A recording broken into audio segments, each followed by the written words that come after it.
낮은 자를 높여주시고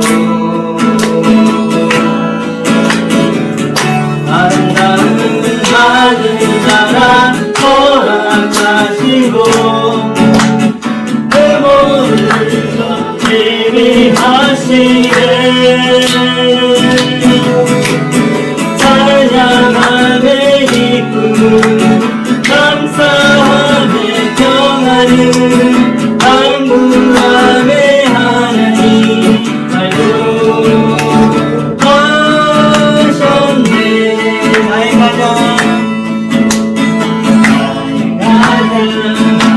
마음 주님께서 기뻐하시고 하나님의 이름을 높이게 하시는도다 내가 직접 할 때 내게 비밀의 아름다운 나라 내 맘에 주시는도다 우리에게 축복하신 하나님 사랑 낮은 자를 높여주시고 아름다운 하늘나라 허락하시고 내 모든 것 예비하시네 찬양하네 기쁨을 감사하네 평안을 강구하네 하나님 알고로 하셨네 찬양하네 기쁨을 찬양하네 기쁨을 감사하네 평안을 강구하네 하나님 알고로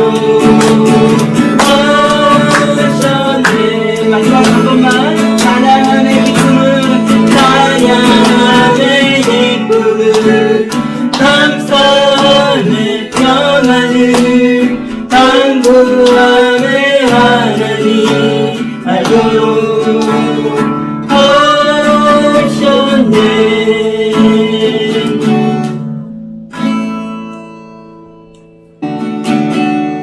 주님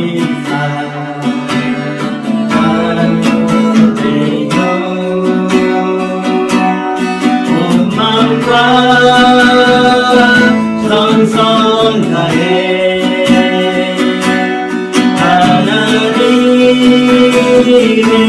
하나님의 신실한 지구되기 원합니다 무엇봐도 주님을 바꾸니 하늘이 하늘아 땅에 구하지 않으리 오직 주님만이 내 삶의 도우이시니 주의 얼굴 보기 원합니다 주님 사랑해요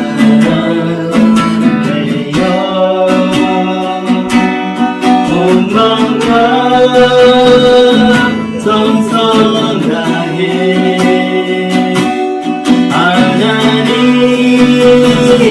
하나님의 진실한 친구 되기 원합니다 나무밭도 주님을 나무밭도 주님을 바꾸리 하늘이 다른 어떤 은혜 다른 어떤 은혜 하지 않으리 주님만이 내 삶의 도우이시니 주의 얼굴 보기 원합니다 주님 사랑해요 주님 사랑해요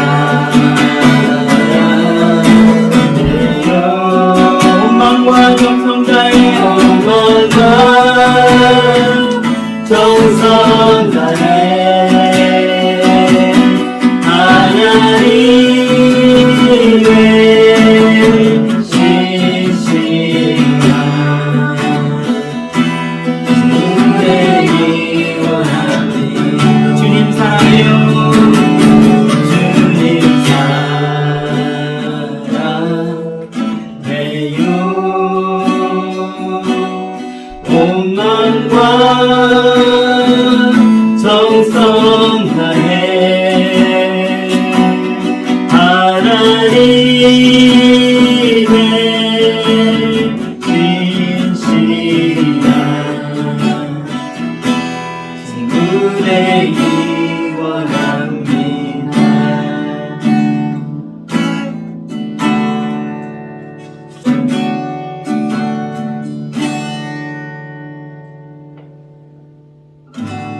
하지 않아도 성결하게 사는 삶, 가진 것이 적어도 감사하며 사는 삶, 내게 주신 작은 힘 나눠주며 사는 삶, 이것이 삶의 행복이라고.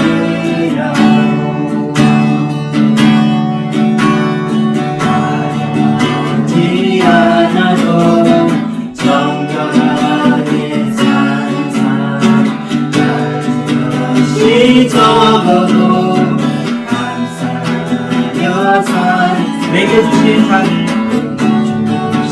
작은 힘 나눠주며 사는 삶, 이것이 나의 삶의 행복이라고.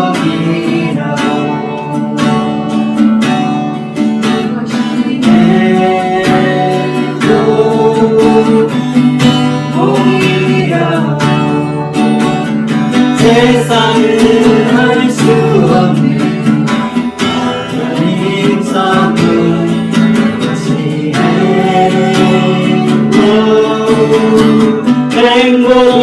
행복이라오. 하나님의 자녀로 살아가는 것, 이것이 행복이라오. 눈물 날 일 많지만 기도할 수 있는 것, 어려운 일 많으나 주를 찾는 것, 작은 삶 주 뜻대로 사는 것, 이것이 나의 삶의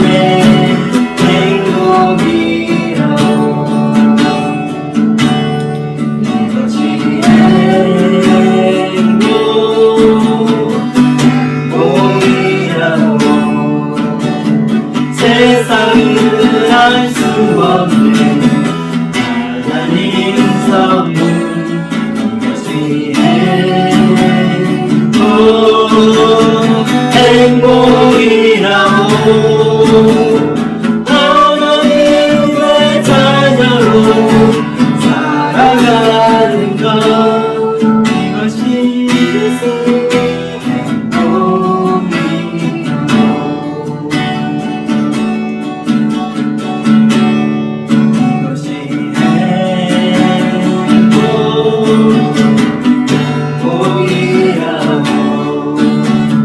세상은 알 수 없는 하나님 선물, 이것이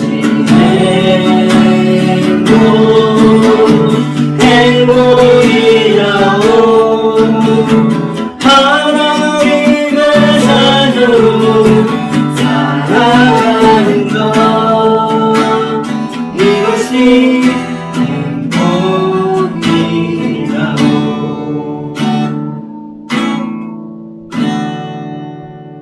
여호와여, 주의 분노로 나를 책망하지 마시오며 주의 진노로 나를 징계하지 마옵소서. 여호와여, 내가 수척하였사오니 내게 은혜를 베푸소서. 여호와여, 나의 뼈가 떨리오니 나를 고치소서. 나의 영혼도 매우 떨리나이다. 여호와여, 어느 때까지니까? 여호와여, 돌아와 나의 영혼을 건지시며 주의 사랑으로 나를 구원하소서. 사망 중에서는 주를 기억하는 일이 없사오니 수월에서 주께 감사할 자 누구리이까? 내가 탄식함으로 피곤하여 밤마다 눈물로 내 침상을 띄우며 내 요를 적시나이다. 내 눈이 근심으로 말미암아 쇠하며 내 모든 대적으로 말미암아 어두워졌나이다. 악을 행하는 너희는 다 나를 떠나라. 여호와께서 내 울음소리를 들으셨도다. 여호와께서 내 간구를 들으셨으며 여호와께서 내 기도를 받으시리로다. 내 모든 원수들이 부끄러움을 당하고 심히 떨미어 부끄러워 물러가리로다. 아멘. 오늘은 시편 6편 말씀입니다. 하나님은 우리가 당하는 고난에 관심이 있으실까요? 우리가 느끼는 현실의 아픔과 고난의 위협이 하나님께도 중요한 문제일까요? 어떤 사람들은 하나님이 우리가 당하는 고난에 대해 관심이 전혀 없다고 하는 자들이 있습니다. 하나님이 세상을 창조하기는 했지만 그 뒤에는 직접 인간 세계에 간섭하지 않는다고 하는 이신론이라는 것이 있습니다. 이것은 이성과 인간의 합리성을 강조하는 18세기 계몽주의 시대에 등장한 철학 혹은 신학 사조입니다. 미국 건국의 아버지라고 불리는 존 애덤스, 토마스 제퍼슨, 벤자민 프랭클린, 이 사람들이 이신론자들입니다. 이들은 세상을 창조하신 이 창조자 하나님을 믿지만 하나님은 초월자로서 인간 세계와 떨어져 멀리 계신 분이라고 생각했습니다. 과연 하나님은 세상에 대해 무관심하시고 내버려 두시는 분이실까요? 매일매일 사건, 사고 소식이 들립니다. 지진과 태풍과 쓰나미의 자연재해가 뿐이지 않습니다. 지역마다, 나라마다 분쟁과 전쟁으로 소동하고 많은 어린이와 노약자들이 고통받고 있습니다. 전 세계에 창궐한 코로나 바이러스로 인해 현재까지 370만 명이나 되는 사람들이 목숨을 잃었습니다. 정말 이 세상은 하나님이 없는 세상처럼 보입니다. 과연 하나님께서 이 세상을 어떤 원리에 따라 창조하시고 그 원리대로 세상이 돌아가도록 내버려 두시는 것일까요? 예를 들어 지구는 태양을 365일 동안 한 번 회전하게 됩니다. 지구 스스로도 하루 24시간 동안 자전합니다. 이처럼 우주를 정해진 원리에 따라 움직이도록 만들어 놓으시고 하나님은 세상을 멀리 등지고 계신 분이실까요? 여러분이 알고 있는 성경은 어떻게 말하고 있습니까? 하나님께서 초월자로 우리 인간 역사에 대해 관심이 없으시고 간섭하지 않는다고 하는 이런 사상은 성경에서 철저히 배격하고 있습니다. 성경에 나온 하나님은 적극적으로 인간 역사에 개입하시고 또 당신의 뜻에 따라서 그 역사를 이끌어가고 계신 분이십니다. 때로는 하나님께서 인간의 타락의 수위를 조절하기 위해서 자연을 통해 정화 작업도 시행하십니다. 여러분이 잘 아는 이 홍수 사건이 바로 그것입니다. 하나님께서는 역사 속에 직접 뛰어 들어오셔서 세상의 많은 나라 중에서 이스라엘이라고 하는 한 나라를 선택하시고 제사장 나라로 삼으셨습니다. 이스라엘의 역사를 처음부터 끝까지 주관하시고 섭리하신 것입니다. 성경의 하나님은 세상을 지으시고 방관만 하시는 분이 아니십니다. 출애굽기 3장 7절에서 8절까지 함께 읽어보도록 하겠습니다. 여호와께서 이르시되 내가 애굽에 있는 내 백성의 고통을 분명히 보고 그들이 그들의 감독자로 말미암아 부르짖음을 듣고 그 근심을 알고 내가 내려가서 그들을 애굽인의 손에서 건져내고 그들을 그 땅에서 인도하여 아름답고 광대한 땅, 젖과 꿀이 흐르는 땅, 곧 가나안 족속, 헷 족속, 아모리 족속, 브리스 족속, 히위 족속, 여부스 족속의 지방에 데려가려 하노라. 하나님이 선택하신 이스라엘이라는 나라가 그 당시 고대 근동지방의 강대국이었던 이집트라는 나라의 식민지가 되어서 백성들은 고된 노예 생활로 고통받고 진음할 때였습니다. 하나님은 그들의 고통에 무관심하시고 내버려 두시지 않으셨습니다. 그분은 자기 백성의 고통을 분명히 보고 그 부르짖음을 듣고 그들의 근심을 알게 되었다고 말씀하십니다. 그리고 친히 내려오셔서 건져내시고 인도하시고 가나안 약속의 땅으로 데려가려 하십니다. 그분이 하신 일은 보고 듣고 아는 것이었습니다. 이 모든 것은 능동적인 하나님의 행동을 보여줍니다. 그분은 우리 인간의 역사에 너무나 많은 관심을 가지시고 적극 관여하십니다. 특별히 하나님의 백성에 대한 하나님의 관심은 유별나십니다. 그분은 그냥 보고 듣고만 계신 것이 아니라 친히 내려오시고 그들을 건져내시는 하나님이십니다. 그들을 인도하여 내어 약속의 땅으로 데려가려는 그분의 분명한 목적과 방향을 가지고 움직이시는 분이십니다. 하늘에서 불이 떨어지고 홍해 바다가 갈라졌습니다. 이를 통해 이스라엘 역사 속에서 함께 하시는 하나님의 주권이 있음을 보여주었습니다. 하나님의 크고 두려우신 이 권능과 그 전능하신 능력을 온 천하 만민에게 드러내 보여주신 것입니다. 우리는 이렇게 하나님의 능동적이고 적극적인 역사를 성경을 통해서 배우게 되었습니다. 오늘날 크리스찬들을 향하신 하나님의 관심과 사랑도 이와 마찬가지입니다. 하나님은 우리를 위해 친히 내려오시고 우리를 건지시는 분이십니다. 우리와 함께 하시고 우리의 삶을 인도하십니다. 당신의 백성과 동행하시고 역사를 이루어 가신다는 이 사실을 우리가 깨닫고 우리 삶에 적용하게 되면 새로운 관점으로 나의 인생을 볼 수 있게 됩니다.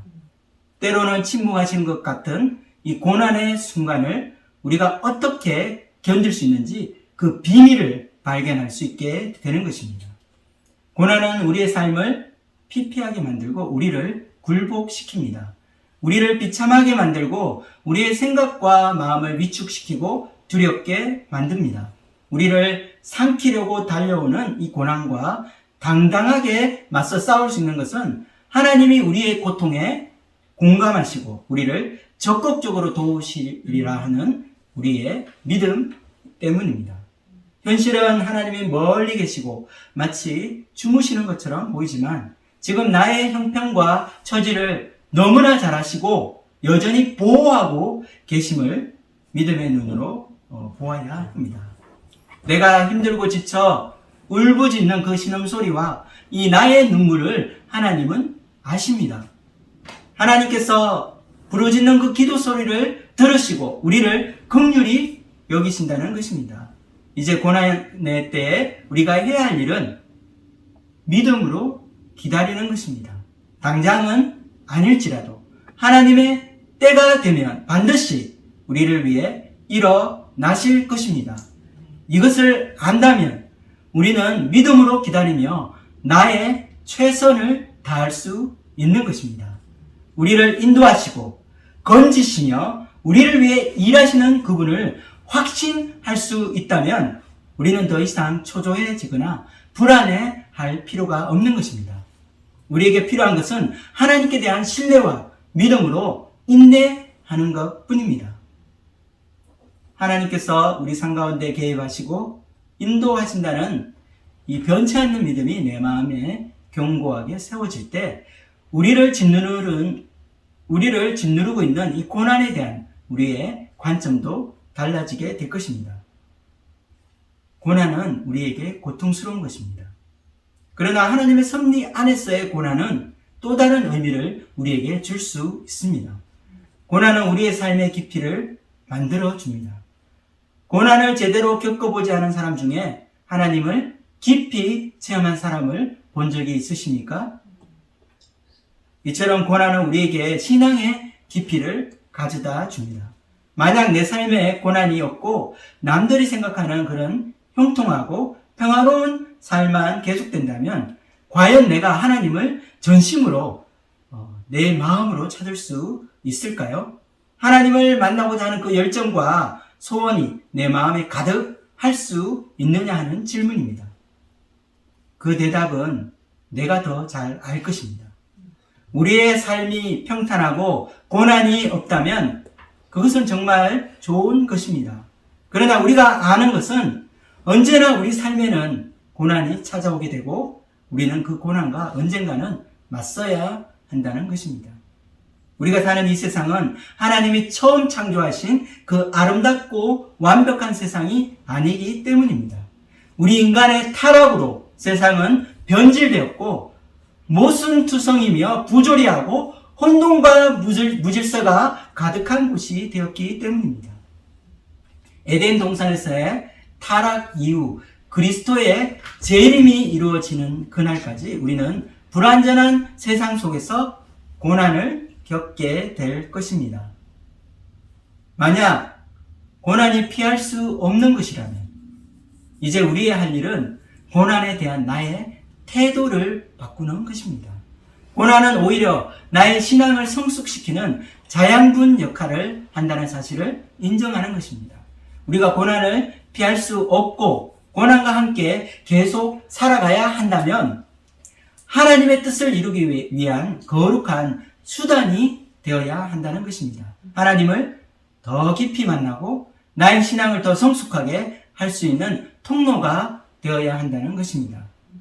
나무가 시련 가운데 그 뿌리가 더 깊이 내리듯 우리의 신앙의 뿌리가 깊어지고 견고해지는 그 동기가 되는 것입니다. 그러므로 우리는 고난의 아픔보다는 고난을 통해서 우리의 삶의 변화를 어떻게 이룰 것인가에 관심을 가져야 합니다. 그것은 고난이 가져다주는 유익이 있기 때문입니다. 고난이 우리 삶에 반드시 찾아올 것을 안다면 우리는 준비할 수 있습니다. 우리가 어떻게 고난을 준비할 수 있을까요? 내가 평소에 하나님께 기도하는 그런 삶을 살고 있다면 고난의 때에는 더욱더 하나님께 기도하게 될 것입니다. 일상 생활 가운데 하나님을 찾고 의지하는 그런 신앙생활을 하고 있다면 고난의 때에는 더욱더 겸손하게 그분께 부르짖고 그분을 의지하는 삶을 살게 될 것입니다. 매일매일 삶 속에서 하나님과의 사랑의 관계성에 힘을 쓰고 고난을 예비하고 있다면 우리가 만나는 고난은 오히려 하나님을 더욱 깊이 체험하는 축복의 통로가 될 것입니다. 오늘 말씀은 인생의 고난을 만나서 하나님께 부르짖는 시인의 기도입니다. 시편 기자는 육신의 질병으로 인해 고통받고 있습니다. 그러나 그는 하나님께 부르짖고 있으며 하나님 앞에 엎드렸습니다. 그는 고난의 때에 더욱 하나님께 가까이 가고자 몸부림치고 있는 것입니다. 고난이 쓰나미와 같이 그의 인생을 덮고 그의 삶을 송두리째 삼키고 있습니다. 육신의 질병은 그의 영혼마저 병들게 하였습니다. 고난 앞에서 시편 기자는 무너져 절망하고 있지만 그가 영적인 눈을 떠 고난을 통해서 일하시는 이 하나님의 역사를 볼 수 있게 될 때에 그 안에 새로운 일을 하시는 하나님을 발견하게 될 것입니다. 고난은 그를 더 깨끗하게 만들고 정결하게 만들었습니다. 그의 영혼에 깊이 박혀있는 죄의 가시들을 뽑아내고 그를 다시 하나님의 성결한 백성으로 빚어가시는 하나님을 만나게 될 것입니다. 시편 기자는 현재의 고난이 하나님의 책망과 징계라고 말하고 있습니다. 1절 말씀을 함께 읽어보도록 하겠습니다. 여호와여 주의 분노로 나를 책망하지 마시오며 주의 진노로 나를 징계하지 마옵소서. 그가 병상에 누워있는 동안 그는 하나님의 분노와 그를 향한 진노를 느낄 수 있었습니다. 잘못을 저지른 아들이 아버지의 불같은 책망을 받으며 그 앞에서 다리를 떨며 두려워하는 모습과 같습니다.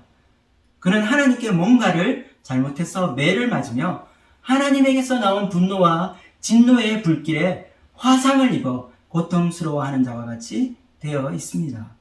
우리가 믿음의 눈을 크게 뜨면 우리 앞에 놓인 이 고난의 유익을 발견하게 될 것인데 그 첫 번째가 고난을 통해 나의 내면에 감춰져 있는 죄 문제를 발견하는 것입니다. 우리는 고난을 당할 때 수면 아래에 숨겨져 있던 바로 나의 진짜 모습이 수면 위로 떠오르게 될 것입니다. 무심코 행했던 나의 수많은 잘못들, 하나님께 대한 원망이나 불평들, 우리 마음속 깊은 곳에 엉켜있던 상한 감정들이 드러나게 됩니다. 내 속에 늘 잠재되어 있던 삶에 대한 불만과 분노가 나타날 수도 있습니다. 용서하지 못하는 마음, 나의 것만 생각하는 지독한 이기심일 수도 있습니다. 삶의 전반적인 모든 문제들이 수면 위로 떠오르게 되면 우리는 하나님 앞에서 우리가 당하는 고난으로 인해 엎드러져 회개하게 됩니다.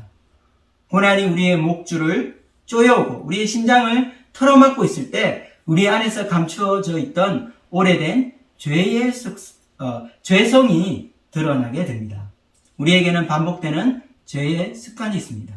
예수 믿고 변화되었다고 하지만 여전히 남아있는 죄의 습관들, 엄난하고 정욕적이고 교만하고 이기적인 나의 본성이 고난을 통해 훈련받게 되는 시간이 온 것입니다. 시편 기자는 자신의 고난이 너무나 고통스럽고 힘겨워서 눈물을 펑펑 쏟아내고 있습니다. 그는 침상이 다 젖을 정도로 몇 날 며칠 밤을 눈물과 통곡으로 보내었습니다. 그의 입에서 나오는 말은 하나님 잘못했습니다. 저를 살려주십시오. 라고 하는 간구의 기도였을 것입니다. 6절 말씀을 읽어보겠습니다. 내가 탄식함으로 피곤하여 밤마다 눈물로 내 침상을 띄우며 내 요를 적시나이다. 우리가 말 못할 고난 앞에서 자신의 마음에 감춰 있던 이 죄악이 다 드러날 때에 우리는 하나님 앞에 엎드러지게 됩니다. 하나님께서 사건과 일을 통해 내 마음에 여러 번 경고하셨는데도 끊지 못하는 죄가 있을 것입니다. 마치 오랫동안 벼르고 참고 있다가 모든 것을 한꺼번에 터뜨리는 것 같은 그런 때가 찾아온 것입니다. 이처럼 고난은 우리의 죄악된 모습을 드러내고 우리가 더욱더 변화되고 자라야 할 우리의 연약한 치부를 보여주게 됩니다. 내적인 성장을 위해서 아프지만 나의 진실한 모습이 드러나는 것이 필요한 것입니다. 얼마 전 저는 치과를 다녀왔습니다. 몇 개 남아있지 않은 이 어금니 중에서 하나가 또 영광의 크라운을 쓰게 되었습니다. 사실 제가 처음 미국 와서 한 일이 있었는데 그것은 치과에 가서 그동안 관리해 오지 못한 이빨을 청소하는 것이었습니다. 너무나 소홀히 했기 때문에 이 4개의 이 사랑니를 한꺼번에 다 뽑아야 했고 크라운도 여러 개 씌우게 되었습니다. 그리고 며칠 후 밤에 이 안쪽 어금니가 너무 아파서 잠을 잘 수가 없게 되었습니다. 태어나서 그렇게 이빨이 아픈 적은 없었던 것 같습니다. 정말 눈물이 날 정도로 이가 시리고 아팠습니다. 정말 이렇게까지 아플 수 있구나 싶을 정도로 발을 동동 굴렀습니다. 그때 저는 마음속으로 2가지를 생각했습니다. 하나는 그동안 잇몸 관리를 제대로 하지도 않았는데 지금까지 아프지 않고 잘 지내게 해주신 하나님께 감사하는 마음이었습니다. 또 하나는 내 마음에 그동안 쌓아두었던 하나님께 대한 원망과 불평을 회개하는 것이었습니다. 하나님 잘못했습니다. 하나님 저를 살려주십시오. 나의 이빨을 치료해준 치과 의사에게 겨우 연락이 닿았지만 휴가를 떠난 상태여서 당장 치료해 줄 수 없게 된 상황이었습니다. 잇몸 밑에 신경을 건드렸기 때문에 그 고통이 말로 표현할 수 없을 정도였습니다. 만약 며칠 더 이 고통을 참으며 기다리라고 한다면 저는 자신이 없었을 것입니다.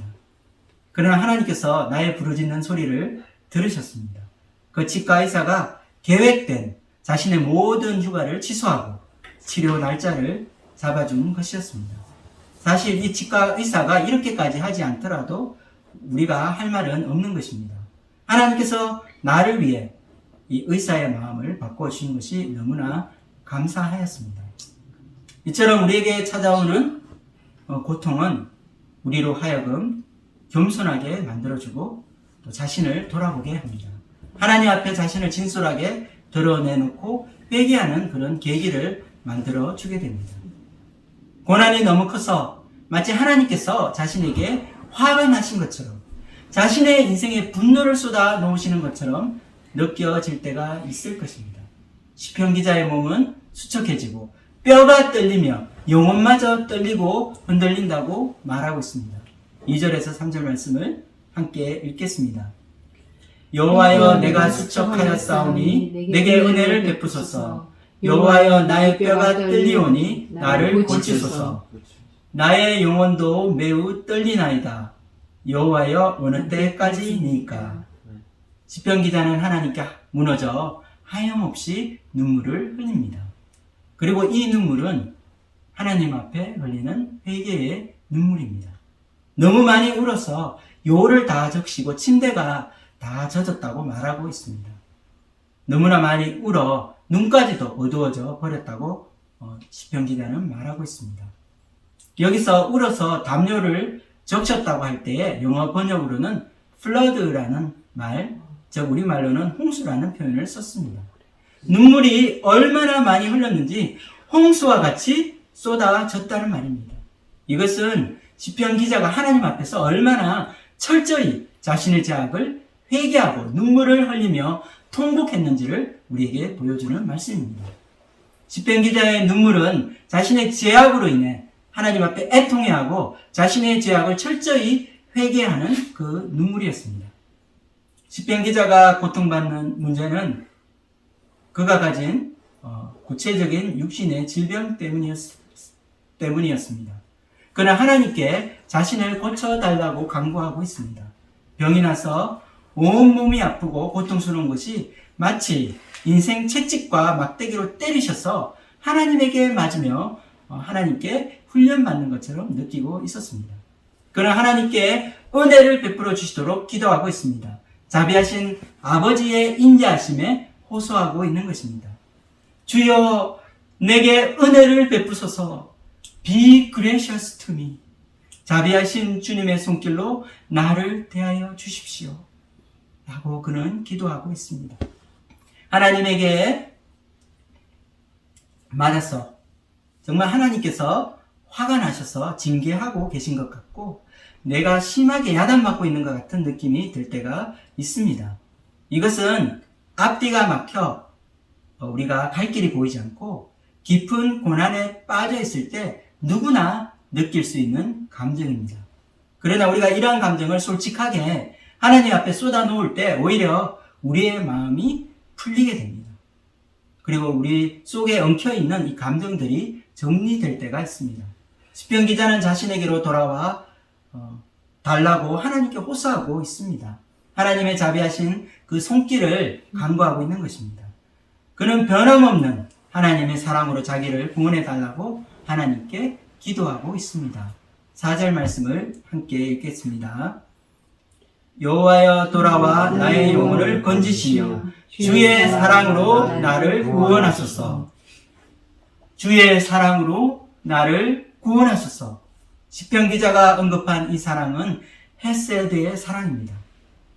영어 번역으로는 steadfast love 혹은 loving kindness입니다. 변함없는 하나님의 사랑. 이 하나님의 사랑은 무조건적인 아가페의 사랑입니다.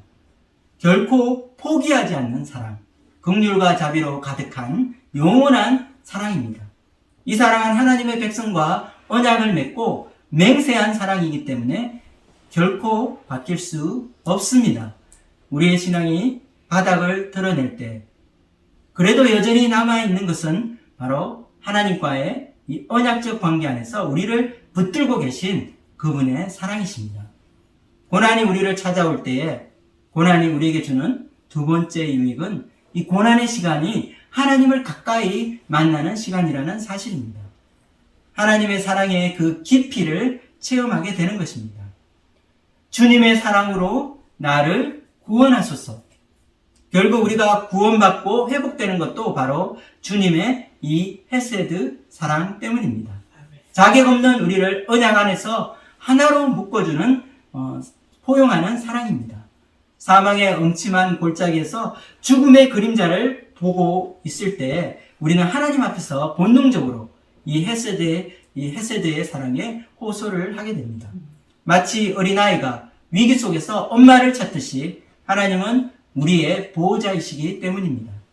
마지막 순간 죽음과 같은 절망 앞에서 우리가 부르짖게 되는 분은 우리를 여전히 사랑하시는 주님 뿐이십니다. 모든 것을 잃고 내 안에서 울고 있는 나에게 자비의 손을 내미시고 우리를 위로하실 수 있는 분은 하나님밖에 없습니다.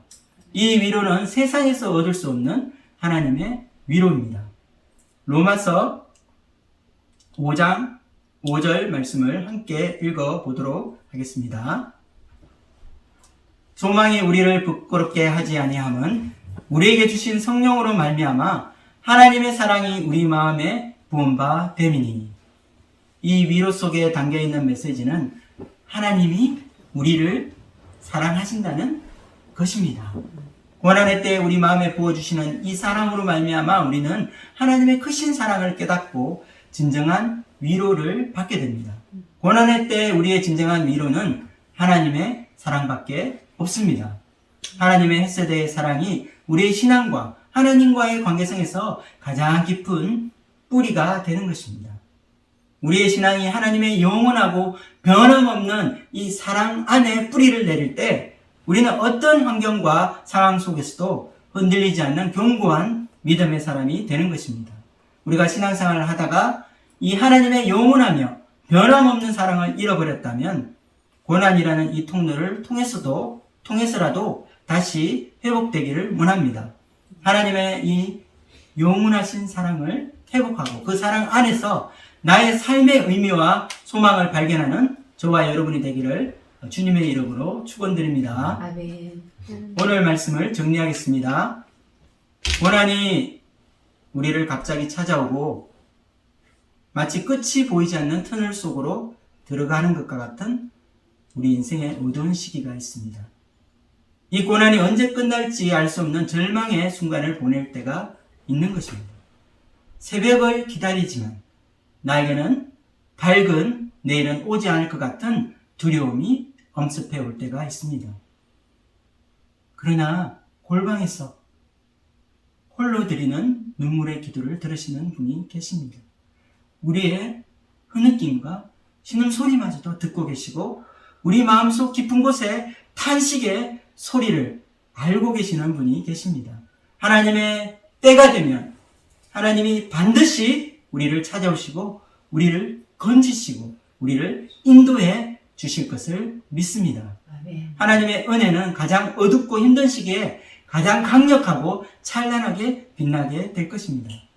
벌겋게 타오르고 있는 용광로 속에 뜨거운 열기가 불순물을 제거하고 정금을 탄생시키듯이 고난 속에 단련되는 우리의 내면은 더욱더 겸손해지고 정결해지며 하나님 앞에 거룩함을 덧입게 될 것입니다. 우리 속의 모든 죄성을 다 벗어버리지 못할지라도 우리의 이기적인 이 본성이 여전히 남아있을지라도 우리는 좀 더 하나님께 가까이 나아가게 될 것입니다. 하나님의 시간이 되면 하나님의 변함없는 사랑을 느끼며 그분의 위로 안에서 내가 하나님의 자녀임을 확인하는 때가 반드시 찾아올 것을 믿습니다. 하나님 아버지의 변함없으시고 영원하신 사랑으로 우리를 만나주실 것이기 때문입니다. 기도하고 마치겠습니다.